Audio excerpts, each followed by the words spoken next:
سنیوں سے شکوہ یہ ہے کہ انہیں آج تک یقین کیوں نہیں ہوتا کہ ہم حق پر ہیں۔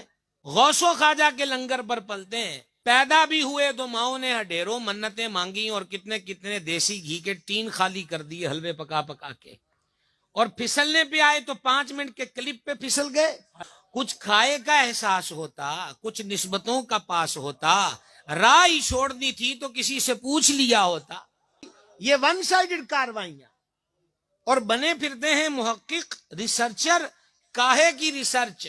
کلپ دیکھا ہے، کلپ دیکھا ہے 5 منٹ کا 10 منٹ کا۔ کمپنی کی مشہوری کے لیے ٹیبل پہ لوگوں نے 6-7 کتابیں سجائی ہیں، اور جو مرضی کوئی منہ میں آیا وہ بول دیا۔ غزالی زماں کا آستانہ بھول گئے ہو یا دروازہ بند ہو گیا ہے؟ یہ حضور غزالی زماں کے وارث جلوہ گر ہیں، اور یہ رنگ و نور وہ ہے کہ عیدگاہ کی 4 دیواری تک محدود نہیں ہے۔ قریہ قریہ جائیے، سعیدی نسبت اور علم و عرفاں کے روشن مینار نظر آتے ہیں، تو تم 5 منٹ کا کلپ دیکھ کے پھسل گئے۔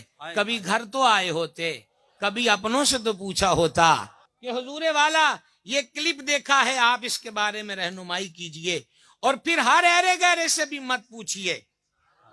کوئی درویش منش بھی ہوتے ہیں، سر پہ صافہ بھی باندھ لیتے ہیں، تھوڑی ہے کہ ہر صافہ باندھنے والا محدث ہی ہو۔